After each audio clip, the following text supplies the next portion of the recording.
The best people that I ever recruited in Centrelink came from the collapse of Ansett and the hospitality industry, because the Ansett staff were extremely well trained in customer service, in dealing with difficult people, and as were hospitality people. But they come in with airline experience and pub experience. So they have the basic skills that when they come in. Then they need to learn how we do business around here. Welcome to the Westminster tradition, where we are unpacking lessons for the public service, starting with the Robodebt Royal Commission. My name is Caroline Crozer-Barlow, and joining me today on Kaurna land is recovering public servant, now of Good Government Advisory, Danielle Elston. Hello, Caroline. And very excitingly, a repeat visitor, friend of the program, inaugural Centrelink CEO, Vardon AO. Hello, Caroline. Look, late last year we talked with you, Sue, about the establishment of Centrelink, what changed in terms of your vision into what we ended up hearing about in the Royal Commission. And in that episode you touched on how you developed the skills of your 20,000 plus strong workforce. And in that context, we invited you back to do a bit of a deeper dive on public sector workforce and the development of robust public sector skills. So welcome back to the Westminster tradition. Thank you for having me. So before we get started, Sue, Danielle, you have a particular fascination with this topic, don't you? Oh, I do, Caroline, and I could do far more than my very own 30-minute monologue on it, but I won't. I am concerned that if we expect people to be already ready to be public servants before we employ them in advance of kind of joining the service, and we don't have any plans to blood and train them once they join, we're losing all this opportunity for talent and diversity in the workforce. So if we don't plan for public service specific skills, so I don't mean whether you're a good accountant or a good doctor or a good teacher, but if we are outsourcing to universities and schools and families the idea of how you would apply and then become a public sector worker, I think that what that means is that we're funneling talent into a smaller and smaller and smaller pool, and that really worries me for where we go in the future. But I'm also interested in how we decide what skills we need more of and then how we develop them. So there's the really practical skills, how to write a ministerial, those kinds of things. Mm-hmm. The personal skills that we do a lot more of these days, so mental health resilience and that kind of training. But the basics of like 101, how do we teach people what the system is, the minister, the parliament, all the roles and responsibilities, and then that more academic or theoretical policy development. There's a lot of different levels of skills we're looking for in different roles and different public servants. How do we identify who they are and where do we then source that development? So is it in training or is it the job of your boss or a leader? So I think there's a lot to it, and I think it's become more decentralised and organic, which might be good, or we might be losing a lot of things along the way. And so I'm interested in talking to Sue about those things. Well, and then I think we have the perfect starting point, because just before we started recording, Sue, you confessed or owned up to or proudly told us, maybe you can give us which adjective I should have used, that you were on the board that established ANZOG. So why don't we start there? What was the purpose? It was just very interesting listening to Danielle, because it was like a deja vu 25 years ago. There were a lot of us, and I was the national president of IPA at the time. We're very worried about the quality of learning, education, whatever it was, in the public sector. And I had observed, as had others, that people were doing their MBAs and learning about cars and motor distribution systems and electronic networks. Coca-Cola marketing. There wasn't a single public sector reference in the courses. And the group of people around the table, and they were all pretty big high flyers, said there is such a thing as government. And so without going into lots and lots of conversation about that, they set up the Australian-New Zealand School of Government. And in that they recognised that government was different. There are some things they have in common with the private sector, like being a good manager or being a good supervisor or some of those things, or even strategic thinking, but actually understanding how government works, how the politicians make policies, how the executive government then implements them, what their responsibilities are, the values of the public sector separate from the political values, and the relationships and how government intertwines. All of those things were seen as terribly important to train the senior executives in.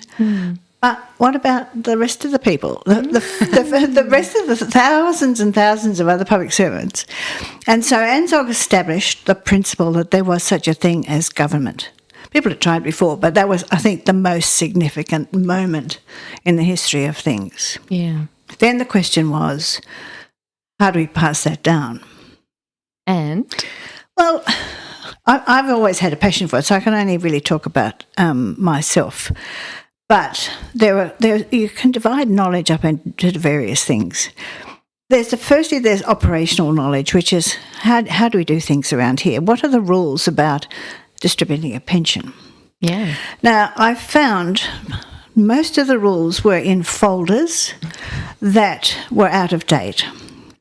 So I think I might have said it in a previous podcast that we created a reference system. So you have a responsibility to make sure that people have access to very good practical information on the basic job that has to be done. Yeah.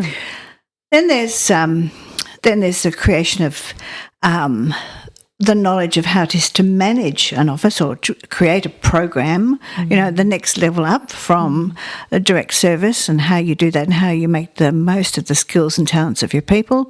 So there's a lot of management training to be done.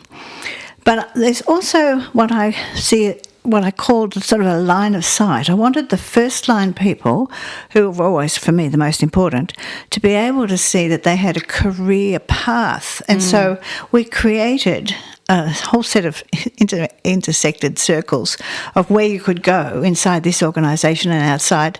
And then we put certificates upon each of those jobs and said you can follow the circles with these certificates.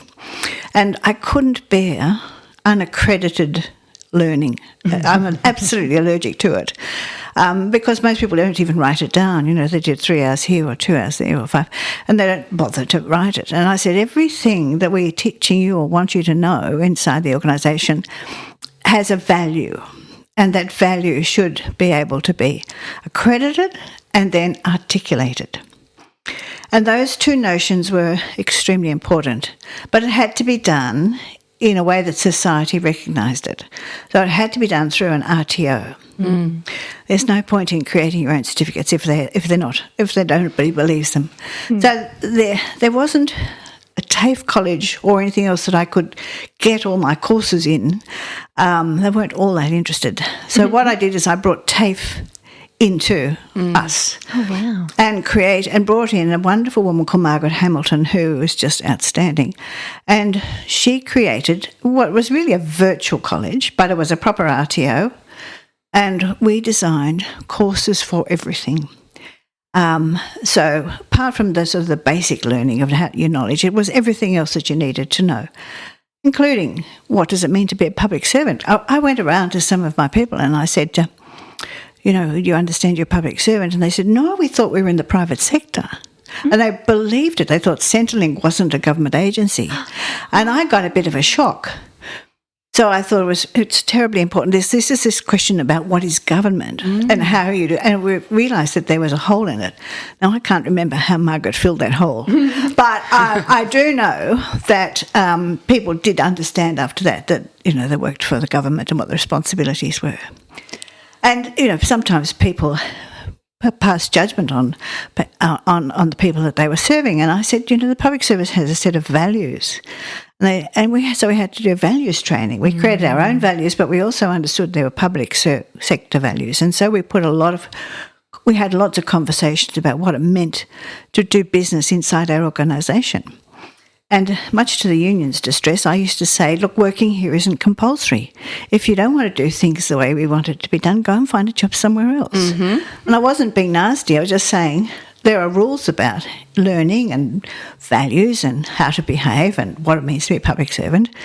And if you want to be something else, well, go and find it, but you won't find it here. So for me, the whole of the business here had to be disciplined. And of course, you can't have this conversation without looking at knowledge management. Now, that's another topic for another day. But you have to be able to capture knowledge. Now, as I was preparing for this conversation here today, I realised there was a lot of knowledge that's been captured in the topics we're talking about today, and it's lost. Look, there has been. So my first question on that is, that doesn't sound cheap, setting up your own RTO. Now, Centrelink had a lot of scale, but even with that scale, that doesn't sound. It's not. It's a big enterprise to run your own extensive training system that's accredited, and we tend to do less accredited training because it can be really expensive to set up your own accreditation or buy in the accreditation. So you must have seen enormous value in that accreditation is my first thing in order to invest that much. But the second one is it enables people to move around. So what we find is that we are getting more and more senior public servants who perhaps have not gone up your circles. They are coming in and out of the service and in and out of the private sector or universities or other organisations or not-for-profits. And so that we're looking for transferable accredited skills. But the thing about coming in from the outside is we're assuming at that point that you've learned a whole bunch of things on the way up, which you may not have. If you come in as a director into the public service from maybe having worked half your career in the public service, but half of it out of it, you will have missed some of these things that we are assuming at that point you have. And so the other thing about the accreditation is it does start to get a list of things that we know you've done. Yeah, they're portable. But portable out as well. Portable doesn't matter.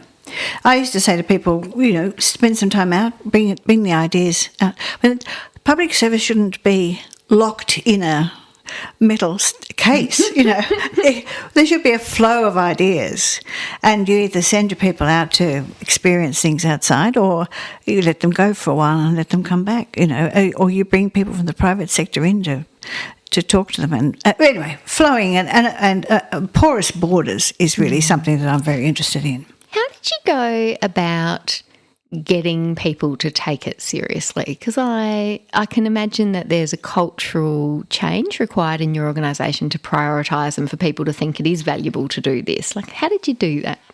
Look, it wasn't hard because people saw that the time that they were spending in whatever their courses were, actually now had a label on it, and it was of value to them. And I also said, if you want to progress, we'll help you, but you've got to put 50% of your time into it as well at home in your private life. 50-50. We'll give you time to learn inside, but you've got to give us 50 to there. Now, a lot of people objected to that. They said, if you want us to learn, you will give us 100% of learning time. I said, no. I said, because we are giving you a gift for your career, which is bigger than just your next job inside this organisation. And so we had this view. But you asked earlier, Danielle, about the cost of things. I don't think it cost that much extra, because when you think about all the money that goes into staff development, all the money that goes into appeals if people get things wrong, all the things that aren't done properly, all the managers not properly trained, there are costs associated with all of those things. And if you train up an organisation full of people who know what they're doing, that you can transfer those costs across into a college. There's plenty of money going into staff development. I just took all the staff development money and said, this is the college. And most organisations put a lot of money into staff development, except when there's a freeze on or something and they cut it, which is a terrible thing. Yeah. Unfortunately, that's the first thing to go sometimes. But there are dollars inside an organisation. It's just a question of finding them. And then regarding it not as a sunk cost, regarding it as an investment, but also a reduction of costs due to mistakes and HR related issues and a whole range of other things. So I'm not entirely sure that it's always considered a mechanism for reducing costs and mistakes elsewhere. So there's another way of kind of balancing out that cost. What happened to it? Well, very interesting. It was when the government set up Centrelink to be different, to be creative. And actually, when the staff said they thought they worked for the private sector, half of me was a bit pleased. Not that I didn't want them to think that way necessarily, but we were different, and I wanted them to value the difference. So, when the traditionalists all came back in and took over my Centrelink, of course, the college went. I suppose it went because someone said we don't need it or something. Someone with no vision whatsoever just disappeared it. And everyone people who cared about it were totally shattered. But someone with a stroke of a pen just said we don't need it. And I can't, I can't perhaps forgive the lack of vision that happened afterwards. Well, I mean, if we go back to the evidence of some people as in their capacity to describe how they were making decisions, how they were reviewing decisions, how they were operating, it was clear that whilst they understood potentially even their own role, they did not have all of that kind of contextual training about their role in government. It was clear witness after witness had missed the college memo. That's it. I can't defend it. No. We have a bunch of listeners who worked in DHS or Centrelink at around that time. So, listeners, shout out to anyone who wants to give us intel on what happened after Sue left and what the word on the street was about why the college was rumbled. Totally and any fascinating. graduates of the program, if they've got any intel as to their experience. That would be amazing. When you were setting it up, Sue, in 1998, what's that? You're still setting it up in 1998. I think. Well, maybe a bit late. 98, 98, 99. You produced a paper in the journal, the Australian Public Affairs. What's the Australian APJ? We'll link it in the show notes. We will. But where you were talking about the skills that you were wanting to set Centrelink up for, and they were around listening and solving problems and mutual respect for customers and each other, customers first and each other, exploring and putting in place innovative ways of working and integrity and about how to behave with integrity and in an ethical manner. And you were articulating that this is the culture but also the skills that you wanted everyone who worked at Centrelink to have. They're considered quite soft skills. So this wasn't a set of skills that said, I want everyone trained in administrative law and the application of section such and such of the such and such. How did you go about framing those things, listening, empathy, as skills instead of framing them as culture? Because they are usually framed as culture. We have an empathetic culture as opposed to a set of actual crunchy skills, which is how you framed it as a set of skills. Yep. Well, I went around and I listened to a lot of people and I found that I was never going to get a unity of values. There were right-wing people, there were left-wing people, there were people who wanted to walk in support of the waterside workers down the streets of Melbourne. There were people who were, I pulled myself up my bootstraps. I don't know why these other people can't. And I thought, oh dear. And I thought, I'm not going to use the word value. I want a culture, but I want something that you can touch. And so it was that I wanted them, it might be soft skills, but they actually had a hardness to them. If you're going to have good customer service, then that was just more than being nice to people. You actually had to be extremely good at your work. You actually did have to understand the law. You had to understand what you're doing was lawful. But they came with a hard set of, this is the way we do business around here. And they were really not negotiable. So it took me away from arguing with people about actually we're not here to sit in judgment about people. We're actually here to do the business of government, which is to treat everybody fairly and the same and according to the law. So I worked very hard at trying to position it, and then, of course, they all went up on the walls everywhere with wonderful photos and wonderful, wonderful, wonderful drawings. it was just something that we said, well, around here, these things unite us. So if I'd called them values or something, I even said out loud culture, it would have looked like I was imposing it. I just said, this is the rules around which Centrelink will be known, or this is the style around which Centrelink will be known. But the style all rested inside good knowledge. Being respectful. If you're respectful to people, they're less likely to scream and yell at you. And so you don't have to have security guards quite to the extent that they have them now. And so, there was a benefit to each of those skills. Yeah. That's what I love about that framing as a skill, is that it's something you can learn and get better at.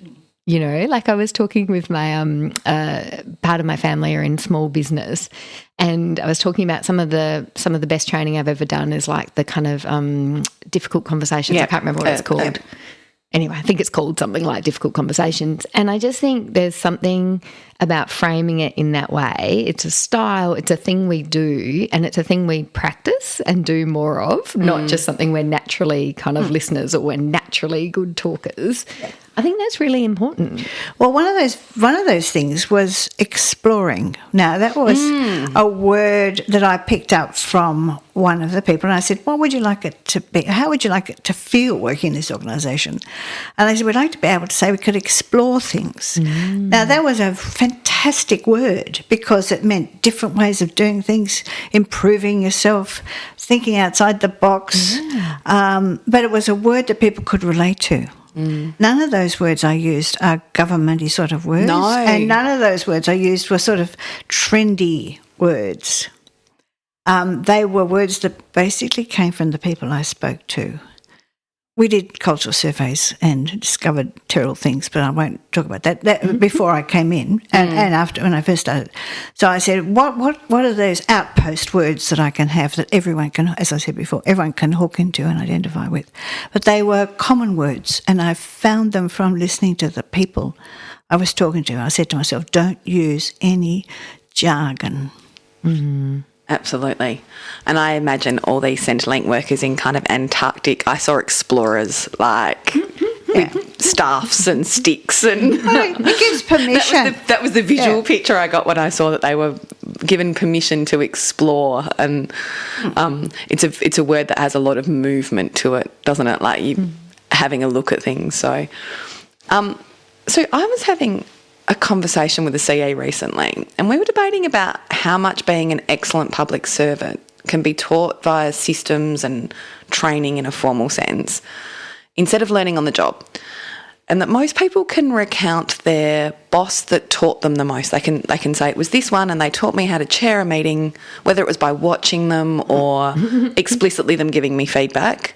And they can pinpoint the bits of their career where they've taken big developmental skill leaps based on usually a direct line boss, but possibly someone else in the business. And very few of them say it was this training course, although Caroline just did, but this training course was a huge development of my skills. Do you think developing these skills on purpose is as effective as learning them on the job and through the kind of mentorship of your leaders? Well, you really need both, don't you? I used to say to people, be careful about picking your bosses. Get a good boss if you can, find out somebody who's very good and work with them and learn. Unfortunately, not all bosses are like that. And one of the things that we found was that a lot of the bosses actually didn't know much more than the little world that they'd come in. So when they'd say to someone, I'm here to talk about your career, the only career they knew was what they could see within the building. They didn't actually have a sense of taking them away.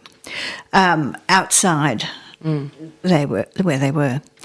So yes, happenstance is a good thing. If you happen to get a really good person who can teach you something, that's fantastic. And that's why you put in training courses for managers to, get them to think outside the screen. But really, for me, of course, it's always, and you need to learn, because what happens with education is that people get excited. And I've got a mental image in my mind of, the African man who was the first person in his family ever to get a certificate, and the whole family came and the children came in dinner suits, and they cried as he went up on the stage. And women who hadn't been able to be in the workforce, who got a university degree and went on to do other things. I have these memories of what education can do for people. And it starts, if you have none, if you haven't had a serious education, the workplace is a great place to start it.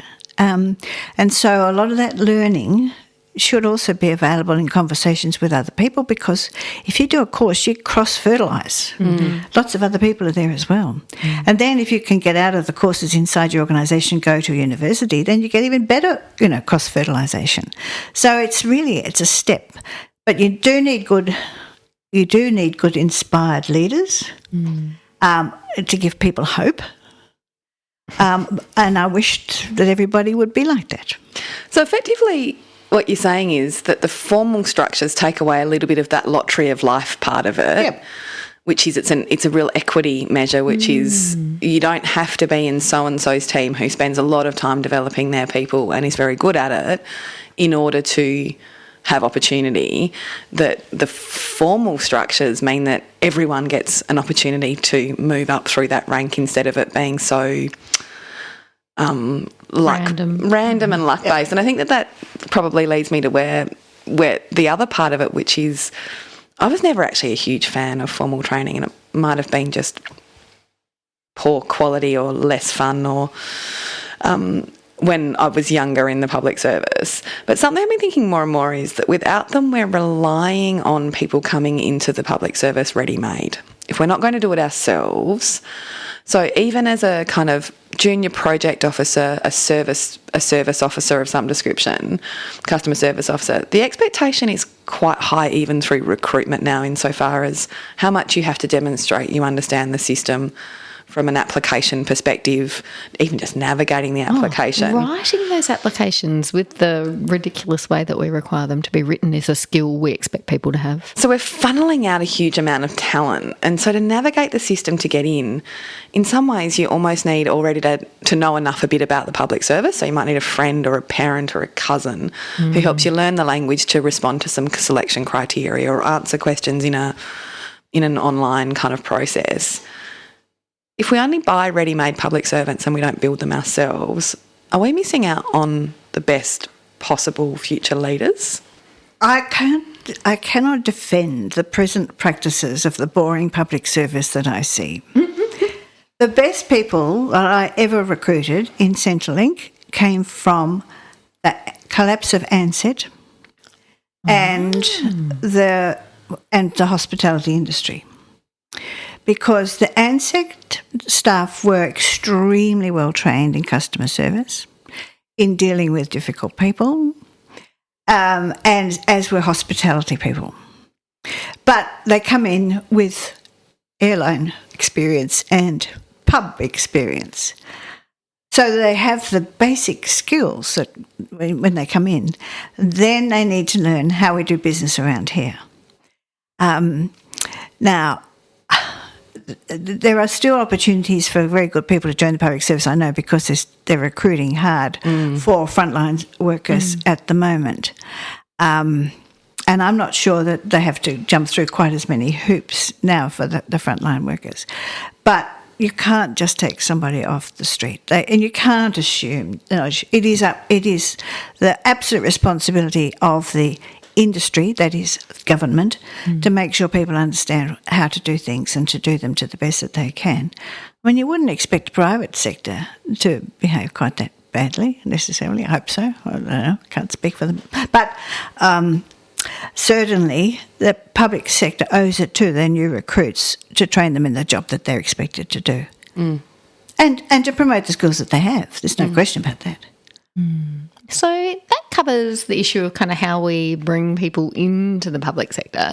But Sue, you've also talked in the past about investment in kind of big thinking and partnering with universities and connecting outwards. And you've sort of said a little bit about that in this as well, where you've talked about the porous boundaries. How do you go about kind of doing that connection outwards and ensuring that people have got have that cross-pollination? Look, there's But anyways, I'll just give you two quick things. When I was running child protection, it struck me that there's a whole lot of people out there who had agendas for child protection, and they always wanted to come in and do a piece of research and basically to prove that you were doing it badly. Mm-hmm. And I thought, that's not such a good idea. And yet you didn't want to be defensive and you didn't want to not be open to, good ideas. Yeah. So what we did is that we then sat down, a group of very clever people, and I think Liz Wilson might have been leading it, and said, what do we want to know? What are the wicked problems that we are facing? And let's open it up for the conversation. I mean, why is it that, in this particular suburb, blah, blah, there's this sort of particular problem? And we then distributed a list of things we wanted to know. Out there, universities, hello, would you like to come and help us solve these problems? And so we funded the projects that met our needs. Oh, our people tried to say after that, you're interfering with academic independence. I said, oh, rubbish. This is a point at which we can come together and actually look realistically together. We won't tell them what to find, but would they please play in our space and have a look and do research? So, I mean, that was one way of doing it. The other ones I was always very interested in, and it has to be done with Chatham House rules, and the Canadians do it very well, is that when they have a policy challenge, they would put in the room everybody who had anything to do with that particular problem out there in society. And the people who might have had a lot of gut knowledge or experiential knowledge but were not articulate were trained to be articulate so that they could match, and they could match the smarter people who might be in the room. They may not be wise, but they smarter in the room. And so they would try and get a solution. I think Jay Weatherall actually tried it when he was the Premier in South Australia. But I think that's one of the great ways where you take a policy challenge, Chatham House rules, with the minister saying, just get me some options with real people, giving me advice. But the public service can sponsor those kind of conversations. They don't have to run them. They can hire people. But, so there are lots of ways you can take your present challenge and expose it without causing political grief, to people. You just and then of course you can do trades. You can have some of your staff work in industry, and some of the industry people come in and those sort of job swaps. But the two things that I've always been most interested in is getting the research agenda out there and working out how to get people in the policy space to talk together. I'm interested in how they trained people because. And we're going to get to lawyers, and I don't want to do the actual part, but the capacity of being trained to have a debate with tension can leave some experts out of conversations and skill development because their training might be incredibly different and in a discipline that is not about the tension of ideas and how to kind of quickly backwards and forwards articulate them. So I'd love to know how the Canadians went about training people to go into those rooms with the skills to have those conversations. Well, there's been plenty of write-ups about how they've done. I'm going to go looking for that. It's a very good thing. But I was mostly talking about people with experiences who were never put in a room with people who were academics. Yeah, right. And, So lived experience in conversation with how does it get a lived experience person to speak equally or, as forcefully as everybody else in the room? And that's where lots of public servants have lots of experience in a discipline that is not government. So they might have lots of experience before they become public servants as teachers, doctors, social workers. Disciplines that have really specific ways of training and teaching people in how to think, how to communicate, what the lens that you're putting over a decision might be. Do you think it's a challenge for our culture to know when you need to lean into your content-specific skills and when you need to either develop or use your public service skills and training more? Very good question. And immediately I see a split. Having tried to negotiate special extra money for specialists, because in most organisations they structure it so that to get up in an organisation and past a certain level, you have to be the generalist. Yeah. Whereas I've always valued the notion of a professional projection within inside an organisation where the senior one at the top could call themselves senior professional, and it happens in agriculture and human service, it happens everywhere, where you must value at the same level as the generic the skills of the expert. So every organisation needs an expert. But the second part of it, and I've had this endless conversation with social workers, but I've also had it with psychologists as well. If we don't do, a basic one-to-one service, then, we're leaving our profession behind. And I said, look, I'm a social worker. Every single level I've ever worked inside government, I was a social worker. I used my social work skills, but boy, I brought a few other skills in on the way through. I learned an awful lot. And when I thought immediately of, just as I was thinking about this question, I thought immediately of a man in Tasmania who was a very senior public servant, brilliant lawyer. I think from memory of his conversations, he probably topped his law school. And he is fantastic at understanding the law, of course, but he has developed every other skill you could possibly want, and he's now a very wise advisor to the Tasmanian government because he has taken his first set of skills is part of a barrage of others. And so I think you have to make a choice about whether you want to stay in the profession or whether you want to take your profession through the ranks and add to it. But you never really stop being the person that you started out to be. No. And but I think it's important not to stay the person that you started out to be. You have to enrich that person into the broader jobs at the top. It's a challenge for leadership as well in, I think managing the tension if you have a lot of skilled experts as to how much you develop up their public service and generalist skills. What a beautiful place to finish our little mini conversation on training and learning. Thanks so much, Sue. Till next time. Just some appropriately bureaucratic disclaimers. Those of us in the employ of the state government speak in a strictly personal capacity, consistent with the Public Sector Code of Ethics that permits public servants to promote an outcome in relation to an issue of public interest, in this case, the betterment of the public service. Nothing we say should be taken as representing the views of the government or our employers. While we've tried to be as thorough in our research as busy full-time jobs and lives allow, we definitely don't guarantee that we've got all the details right.